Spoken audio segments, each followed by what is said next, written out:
रुको, अभी, इसी पल। वो सुतली जो तुम्हारे हाथ में है उसे नीचे रख दो, बस एक पल के लिए। तुम खीरे की बेल के पास खड़े हो। सुबह की धूप अभी हल्की है, लेकिन कंधे पहले से थके हुए हैं। हर हफ्ते यही काम है। बेल को ऊपर उठाओ, धागे से बांधो, उलझे हुए अंकुर सुलझाओ, पत्तियां सीधी करो, फिर अगले हफ्ते आकर वही करो। और लगता है कि ये काम बंद नहीं किया तो बेल गिर जाएगी, जमीन पर पसर जाएगी, खीरे सड़ जाएंगे। और तुम ये मानते हो क्योंकि तुम्हें यही बताया गया था। लेकिन एक सवाल है, जिस बेल को तुम हर हफ्ते बांधते हो, क्या वो वाकई उतनी मजबूत है जितनी होनी चाहिए, या बस चलती रहती है जुलाई तक और फिर अचानक पीली पड़ जाती है, खीरे छोटे रह जाते हैं और तुम फिर दुकान जाते हो? ये जवाब तुम जानते हो और ये जवाब तुम्हें अंदर से खटकता है। आज मैं तुम्हें एक ऐसी बात बताने वाला हूं जो बीज की दुकान वाला नहीं बताएगा, जो कृषि विभाग के पर्चे में नहीं लिखी होती और जो तुम्हारी दादी या नानी जानती थीं, लेकिन जब हरित क्रांति आई तो यह ज्ञान किसी किताब में नहीं गया, किसी स्कूल में नहीं पढ़ाया गया, बस चुपचाप दफन हो गया। एक छोटा सा कोयले का टुकड़ा, बस एक। रोपाई के वक्त जड़ के पास दबाओ और पूरे मौसम भर बेल खुद ऊपर चढ़ती रहेगी, बिना सुतली के, बिना तुम्हारी साप्ताहिक मेहनत के। सुनकर अजीब लगता है? ठीक है, अभी मत मानो, लेकिन इतना जरूर सुनो, क्योंकि अगर तुमने ये आज नहीं सुना और जुलाई में जब बेल पीली पड़े, जब खीरे अंदर से खाली हों, जब उन पर भूरे धब्बे आएं और तुम फिर से दुकान जाओ और दुकानदार एक नई बोतल थमा दे, तब ये बात याद आएगी और तब देर हो चुकी होगी। अंत तक सुनो, वहां है वो बात जो सब कुछ बदल देती है। और एक बात, शायद तुम सोच रहे हो कि ये सब पहले किसी ने क्यों नहीं बताया, तुम्हारे पड़ोसी ने क्यों नहीं बताया, कृषि विभाग ने क्यों नहीं बताया, अखबार में क्यों नहीं छपा। इसका जवाब इसी वीडियो में है और ये जवाब तुम्हें थोड़ा हैरान करेगा। तुम्हारी गलती नहीं है, ये पहली बात जो मैं तुमसे कहना चाहता हूं। जो तरीका तुम अपनाते हो, बेल बांधना, सहारा देना, हर हफ्ते देखभाल करना, ये तुमने खुद नहीं सोचा था, ये तुम्हें किसी ने सिखाया था। पड़ोसी ने या दुकानदार ने या उस किसान ने जो खुद दुकान से यही सीखा था। और दुकान को क्या चाहिए? दुकान को चाहिए कि तुम हर साल आओ, हर साल खरीदो, सुतली, खाद, दवाई, स्प्रे। ये व्यवस्था इसीलिए बनी है। तुम्हें बताया गया कि बेल कमजोर होती है, लेकिन बेल कमजोर नहीं होती, बेल कमजोर बनाई जाती है। और ये कैसे होता है? जब जड़ ठीक से काम नहीं करती। और जड़ ठीक से काम क्यों नहीं करती, ये मैं तुम्हें आगे बताऊंगा। तुमसे एक और बात पूछता हूं, क्या तुम्हारी दादी या नानी के जमाने में खेत में इतनी दवाइयां होती थीं? क्या वे हर हफ्ते स्प्रे करती थीं? नहीं। और फिर भी खाना मेज पर था। तो क्या बदल गया? कुछ नहीं बदला, सिर्फ वह ज्ञान छिन गया जो उन्हें आत्मनिर्भर बनाता था। पहले ये समझो कि तुम गलत नहीं थे, तुम बस उस व्यवस्था में थे जो तुम्हें सही रास्ते से दूर रखती है और बदले में तुम्हारी जेब से पैसे निकालती है। आज उस व्यवस्था से बाहर निकलते हैं। आज के इस वीडियो में 3 बातें होंगी। पहली, वह एक गलती जो 10 में से 9 किसान बेल बांधते वक्त करते हैं, जो बिल्कुल सही काम लगती है, लेकिन असल में बेल की नसें काट देती है और उसे अंदर से खोखला बना देती है और पता भी नहीं चलता। दूसरी, वो पुरानी विधि जो उत्तर प्रदेश के किसान हरित क्रांति से पहले जानते थे, जो पीढ़ियों से खेतों में होती थी और जिसे एक झटके में पुराना और अप्रमाणित कहकर खारिज कर दिया गया। और तीसरी, वो प्रोटोकॉल जो तुम आज से शुरू कर सकते हो। कोई बड़ा खर्च नहीं, कोई नई दुकान नहीं, सिर्फ एक कोयले का टुकड़ा और सही वक्त। अब जरा हिसाब लगाते हैं। खीरे की बेल पर एक सीजन में तुम क्या खर्च करते हो? सुतली और धागे 50 रुपए, और ये हर साल लेनी पड़ती है। छोटा लगता है, लेकिन हर हफ्ते 1 घंटा बेल बांधने में जाता है। 2 महीने तक, यानी 8 घंटे सिर्फ बांधने में, वो मेहनत अलग। और जब बांधते वक्त धागा जरा कसकर बंध जाता है तो तना जख्मी होता है और उस जख्म में फफूंद घुस जाती है। फिर फफूंद नाशक दवा लाओ, 150 रुपए की बोतल, 2 हफ्ते बाद फिर वही, क्योंकि फफूंद उसी जख्म से वापस आती है। और तुम सोचते हो बीमारी है, लेकिन असल में समस्या उस धागे की है जो रस का रास्ता बंद कर रहा था। इसके साथ लिक्विड खाद आती है, 150 रुपए महीने में। क्योंकि बेल कमजोर दिखती है। कीटनाशक स्प्रे 120 रुपए, और जब खीरे कम हों तो ग्रोथ स्टिमुलेटर 80 रुपए की शीशी। सब जोड़ो तो एक सीजन में खीरे पर करीब 600 रुपए सिर्फ उन चीजों पर जो तुमने कभी नहीं खरीदी होती, अगर जड़ ठीक से काम कर रही होती।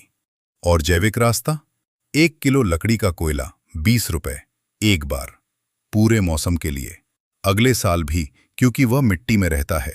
तुमने अंतर देखा? अब एक सवाल, ये ज्ञान था कहाँ, किसने दबाया और क्यों? इसका जवाब है, और ये जवाब तुम्हें थोड़ा गुस्सा दिलाएगा। उत्तर प्रदेश के फर्रुखाबाद जिले में कन्नौज के पास एक छोटे से गांव रामपुरा में साल था 1957, एक किसान रहता था। नाम था श्यामलाल पटेल। वो खीरे, लौकी और करेला उगाता था अपने छोटे से खेत में। उसके खेत में न सुतली थी, न कोई जाली का ढांचा, न हर हफ्ते की बांधाई। फिर भी उसकी बेलें ऊपर चढ़ती थीं, पेड़ की डाल पर, बांस की बाड़ पर, जहां उन्हें चढ़ना था वहां चढ़ती थीं, बिना किसी की मदद के। पड़ोसी किसान पूछते थे, श्यामलाल, तू क्या करता है? बेल बांधता नहीं, फिर भी इतनी मजबूत कैसे? और श्यामलाल हंसकर जवाब देता, अरे भाई, यह तो बाप दादा की विधि है। रोपाई के वक्त जड़ के पास कोयला दबाओ, बेल खुद रास्ता ढूंढ लेती है। उसे कोई सिखाना नहीं पड़ता। उसके एक पड़ोसी ने एक बार पूछा, पर कितना कोयला?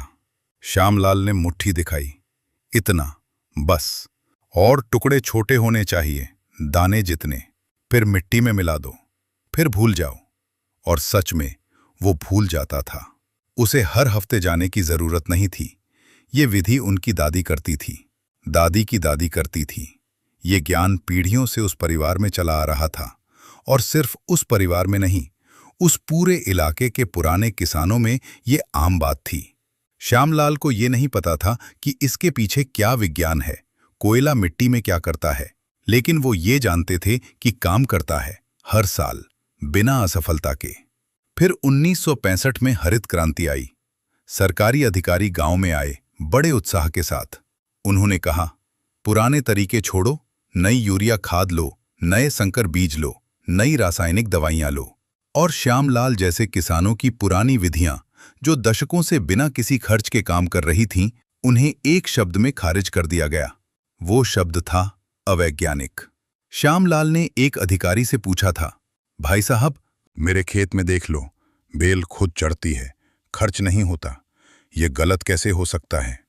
अधिकारी ने कहा, ये संयोग है, विज्ञान कुछ और कहता है। और बात खत्म हो गई। ये सुनकर कुछ लगता है ना? मुझे भी लगता है। उन्हें कागजों में दर्ज नहीं किया गया, आगे पढ़ाया नहीं गया। और श्यामलाल जैसे किसान, जो नतीजे दिखाते थे, जिनके खेत सबूत थे, उन्हें अपवाद बताया गया, सिद्धांत नहीं।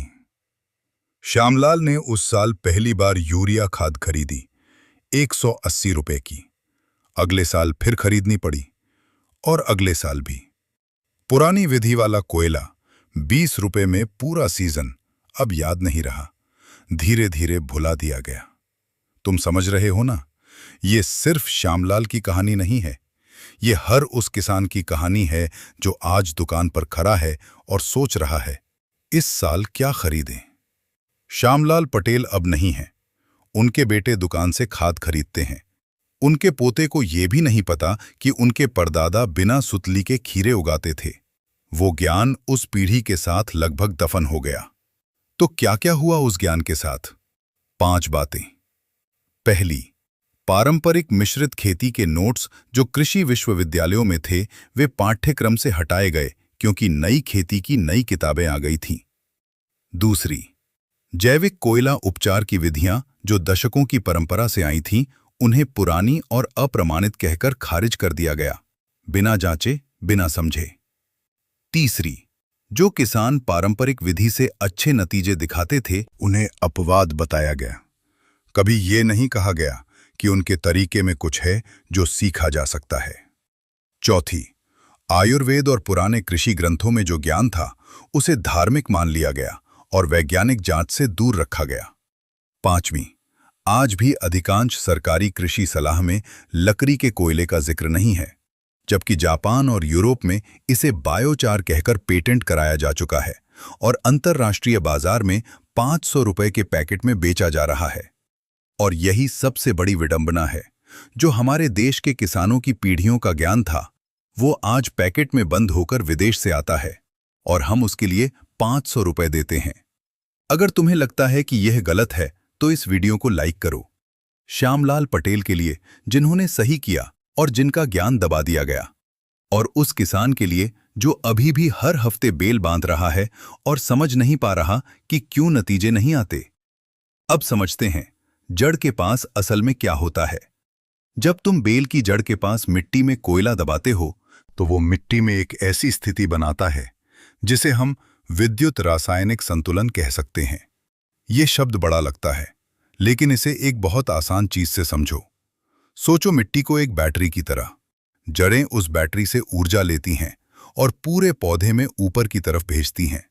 जब बैटरी कमजोर हो, जड़ें ऊपर नहीं भेज पाती, बेल डगमगाती है, गिरने लगती है और तुम उसे धागे से थामते हो। लेकिन कोयला उस बैटरी को मजबूत करता है। कैसे?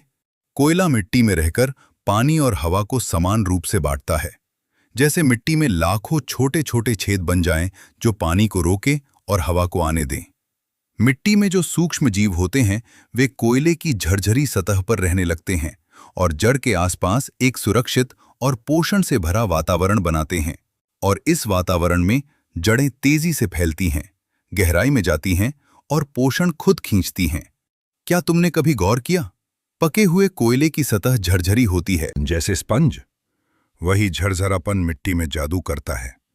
1 ग्राम कोयले की सतह अगर सीधी करके बिछाओ तो सैकड़ों वर्ग मीटर होगी। इतनी जगह पर सूक्ष्म जीव रहते हैं और काम करते हैं। जब जड़ मजबूत होती है, बेल को बाहरी सहारे की जरूरत नहीं रहती। वो खुद अपना रास्ता ढूंढती है ऊपर की तरफ, जैसे पेड़ बिना किसी के सहारे के ऊपर बढ़ता है। तुम भी देखो, पेड़ को कोई नहीं बांधता, फिर भी वो सीधा खड़ा रहता है, क्योंकि उसकी जड़ी हैं। खीरे की बेल को भी वही चाहिए, गहरी और मजबूत जड़। कोयला वही करता है। और एक बात और, कोयला मिट्टी का पीएच यानी उसकी अम्लीयता और क्षारीयता का संतुलन ठीक रखता है। जब पीएच सही हो तो खीरे की पत्तियां ज्यादा गहरे हरे रंग की होती हैं। गहरे रंग का मतलब है ज्यादा क्लोरोफिल। ज्यादा क्लोरोफिल का मतलब है कि पत्ती सूरज की रोशनी को ज्यादा ऊर्जा में बदल पाती है और ये ऊर्जा सीधे ऊपर जाती है। बेल खिंचती है जैसे किसी अदृश्य हाथ ने उसे ऊपर की तरफ खींचा हो। इसे हम कोरनी पंप कहते हैं। जड़ की आंतरिक शक्ति जो पूरे पौधे को एक दिशा में खींचती है। क्या तुमने कभी ऐसी बेल देखी है, बिना बांधे सीधी चढ़ती हुई? अगर नहीं देखी, अगले सीजन में देखोगे। और ये सिर्फ भारत में नहीं है। जापान में 1980 के दशक में एक कृषि वैज्ञानिक ने वही देखा जो श्यामलाल पटेल जानते थे। उसने देखा कि जले हुए कोयले को मिट्टी में दबाने से पौधों की जड़ें असाधारण रूप से मजबूत होती हैं और बेलें बिना सहारे के ऊपर चढ़ती हैं। उसने इसे एक नाम दिया, बायोचार। उसने इसके लिए पेटेंट कराए और आज यह विधि अंतर्राष्ट्रीय कृषि सम्मेलनों में बड़े पर्दे पर दिखाई जाती है और 500 रुपए के पैकेट में बिकती है। लेकिन जापान से भी पहले दक्षिण अमेरिका के जंगलों में 1000 साल पुरानी मिट्टी मिली जिसमें कोयले के अवशेष थे। और वह मिट्टी आज भी उपजाऊ है। 1000 साल बाद भी आसपास की जमीन बंजर हो गई, लेकिन जहां कोयला था वो मिट्टी आज भी जीवित है। तुम सोचो, ये ज्ञान हजारों साल पुराना है।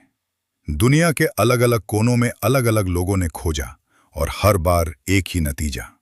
और श्यामलाल पटेल, उनकी कोई किताब नहीं है, उनका कोई पेटेंट नहीं है, उनका नाम किसी सम्मेलन में नहीं लिया गया। वो बस जानते थे और यही उनकी सबसे बड़ी विरासत है। 2 देश, 2 अलग समय, एक ही सच्चाई। जब ज्ञान सही होता है वो दुनिया के किसी भी कोने में एक जैसा काम करता है। अब वो गलती जो 10 में से 9 किसान करते हैं, ध्यान से सुनो, क्योंकि ये गलती देखने में बिल्कुल सही काम लगती है, इसीलिए इसे गलती कहना मुश्किल लगता है, लेकिन यही उसकी ताकत है। तुम खीरे की बेल को बांधते हो, ये ठीक है, लेकिन कैसे बांधते हो? ज्यादातर लोग धागे को तने के इर्द गिर्द थोड़ा कसकर बांधते हैं, ताकि वो गिरे न, ताकि मजबूती रहे। ये बिल्कुल समझ में आने वाली बात है। लेकिन तने के अंदर से रस बहता है, जैसे हमारे शरीर में खून बहता है नसों में। जब धागा कसता है, वो रस का रास्ता बंद हो जाता है। तुम बेल को सहारा दे रहे हो और साथ में उसकी नसें भी दबा रहे हो, बिना जाने। और 2 हफ्ते बाद क्या होता है? उस जगह से ऊपर की पत्तियां पीली पड़ने लगती हैं, खीरे छोटे रह जाते हैं, अंदर से खाली होते हैं, छूने पर हल्के लगते हैं और फिर उन पर भूरे धब्बे आने लगते हैं। तुम सोचते हो बीमारी है, फफूंद है, लेकिन ये बीमारी नहीं है, ये भूख है। रस नहीं पहुंच रहा तो ऊपर की पत्तियां और फल भूखे रह जाते हैं और तुम खाद लाते हो, स्प्रे करते हो, लेकिन धागा वही रहता है। इसलिए समस्या वापस आती है। ये तुम भी करते हो ना?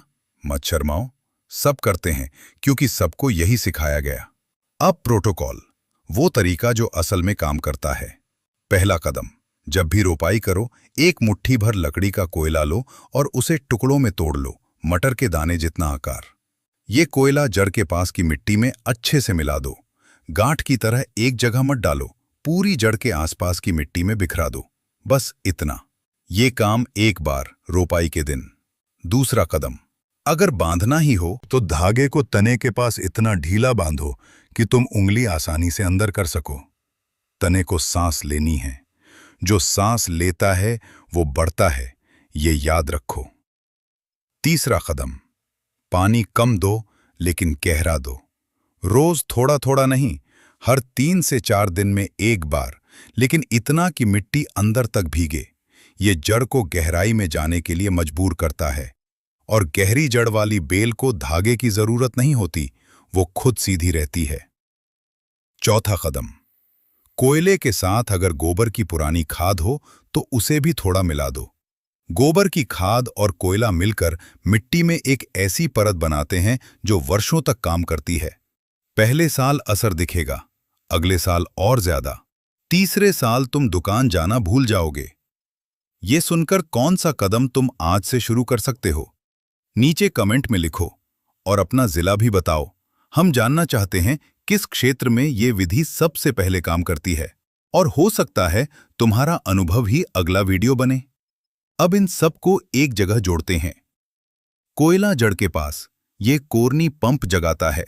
जड़ खुद गहराई में जाती है और पानी और पोषण खुद खींचती है, बिना तुम्हारी हर हफ्ते की मदद के। ढीला बांधना या ना बांधना, ये तने का श्वास खुला रखता है। रस बहता रहता है, बेल ताजी रहती है, पीलापन नहीं आता, फफूंद के लिए जख्म नहीं बनता। गहरा पानी, कम बार, ये जड़ की भूख जगाता है। जड़ पानी के लिए तुम्हारा इंतजार नहीं करती, वो खुद ढूंढती है। और ऐसी जड़ वाली बेल पूरे मौसम भर खड़ी रहती है। अब चुनाव तुम्हारा है। विकल्प का, वही पुराना रास्ता, हर हफ्ते बांधो, हर महीने खाद लाओ, फफूंद आए तो दवाई लाओ, पूरे सीजन में 600 रुपए खर्च करो, 8 घंटे की मेहनत करो और फिर भी जुलाई में खीरे आधे रह जाएं। विकल्प ख, कोयला दबाओ रोपाई के वक्त, ढीले से बांधो या मत बांधो, गहरा पानी दो और पूरे मौसम बेल खुद चढ़े, खीरे भरे हों, दुकान की जरूरत न हो। खर्च 20 रुपए एक बार। क लिखो या ख नीचे कमेंट्स में, और ये भी लिखो कि क्यों। ये मेरे लिए नहीं, तुम्हारे लिए है। जब तुम खुद लिखते हो तो खुद सुनते हो, और जो बात अपनी जबान से निकलती है वो याद रहती है। खेत में एक बात होती है जो दिखती नहीं। जब तुम कोयला जड़ के पास दबाते हो और मिट्टी को शांत छोड़ देते हो, जमीन के नीचे कुछ शुरू होता है। जड़ें फैलती हैं जैसे किसी ने उन्हें रास्ता दिखाया हो। नीचे जाती हैं उन हिस्सों तक जहां पानी और खनिज छिपे होते हैं, और धीरे धीरे 1 हफ्ते में, 2 हफ्ते में ऊपर की बेल खिंचने लगती है, जैसे अंदर से कोई इंजन चला हो। जब तुम ये करते हो, तुम सिर्फ खीरे नहीं उगाते, तुम मिट्टी को वापस उसकी ताकत देते हो। तुम उस ज्ञान को जिंदा करते हो जो श्यामलाल पटेल के परदादा जानते थे, जो पीढ़ियों से इस देश के किसानों के हाथों में था और जिसे एक झटके में पुराना कहकर हटा दिया गया। ताकत बोतल में नहीं है, ताकत धागे में नहीं है, ताकत उस काली मिट्टी में है जो जड़ के नीचे चुपचाप काम करती है। जड़ों में उतरो, सब कुछ वहीं है।